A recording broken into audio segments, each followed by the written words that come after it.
새 도둑의 꾀. 옛날 한 농부가 시장에서 튼튼하고 예쁜 염소 한 마리를 사고 있었어요. 그런데 그 시장에는 누군가의 물건을 훔칠 생각으로 눈을 두리번거리며 몰려다니던 3명의 도둑들도 있었지요. 도둑 3명은 염소값을 치르는 농부의 모습을 보았고, 옳지! 우리 저 농부를 따라가 저 염소를 빼앗자! 한 도둑이 말했어요. 도둑들은 남들 몰래 쏙닥쏙닥 끄덕끄덕 머리를 맞대 계획을 만들고 농부 몰래 뒤를 밟으며 따라갔어요. 그것도 모른 채 농부는 앞으로 염소를 어디에 놓아 키우고 무엇을 먹일지 즐거운 생각을 하며 집으로 발걸음을 재촉하고 있었지요. 한참을 걸었을까? 새 도둑 중 한 사람이 튀어나와 우연인 척 농부에게 인사하며 말을 걸었어요. 여, 안녕하시오. 그 사나워 보이는 개는 어깨에 메고 어디 가시는 게요? 예? 저요?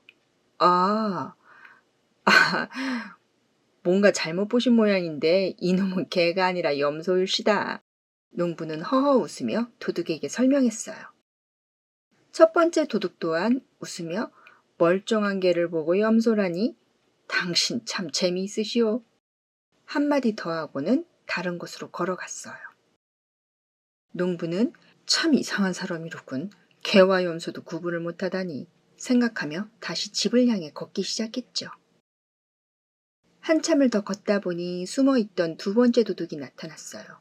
이보시오. 날씨도 더운데 그 사나워 보이는 개를 메고 어디를 가는 거요? 하며 농부에게 말을 걸었어요. 농부는 다시 당황해하면서 아니 왜 당신도 염소를 개라고 하는 거요? 자기도 모르게 소리쳤어요.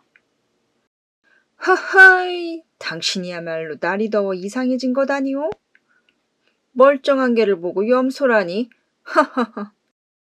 두 번째 도둑 또한 지지 않고 농부에게 거짓말하며 지나쳐갔어요. 농부는 잠깐 서서 자신이 장에서 사온 염소를 요리조리 뜯어봤어요. 아니, 왜 자꾸 멀쩡한 염소를 개라고 하는 거야? 농부는 다시 걷기 시작했고 저 멀리 농부의 집이 보일 때쯤 세 번째 도둑이 나타나 농부에게 웃으며 한마디 했어요.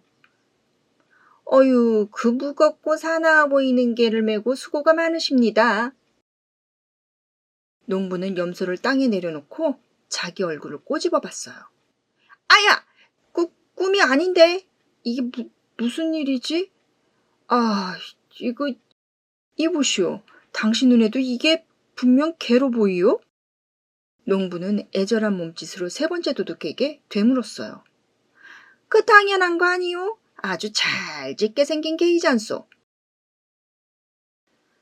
아, 그래요? 정말 이게 개라는 말이지요? 정말 내가 뭔가 실수를 했나? 아, 이를 어쩐담. 그래요. 이건 정말 개가 맞는 것 같소. 농부는 우울한 표정으로 옷의 먼지를 탁탁 털며 염소를 길에 버려두고 힘없이 집으로 향해 걸어갔어요. 반면 농부의 모습이 보이지 않을 때쯤 새 도둑들은 숨어있던 곳에서 모두 나와 길에 있던 염소를 메고 낄낄거리며 신이 나게 사라졌답니다. 새 도둑들에게 속아 염소를 잃게 된 불쌍한 농부 이야기 잘 들으셨나요? 나치 선동가 괴벨스가 말했어요. 대중은 거짓말을 처음에는 부정하고 그 다음에는 의심하지만 되풀이하면 결국 믿는다. 우리가 살아가면서 내 주변의 개인적인 일이건 사회적 나쁜 선동가의 말이건 나를 빼고 다른 다수가 같은 말을 한다면 위축되고 무섭고 판단이 흔들리죠. 그래서 결국 안 좋거나 후회되는 선택을 하게 되고 누구나 작게 크게 겪는 일이기도 하지요. 반면 귀찮다고 싫은 이야기들이라 듣지 않고 내가 믿고 싶은 쪽으로 고집부리다 결국 남들 조언 무시해 후회하는 날도 있고요.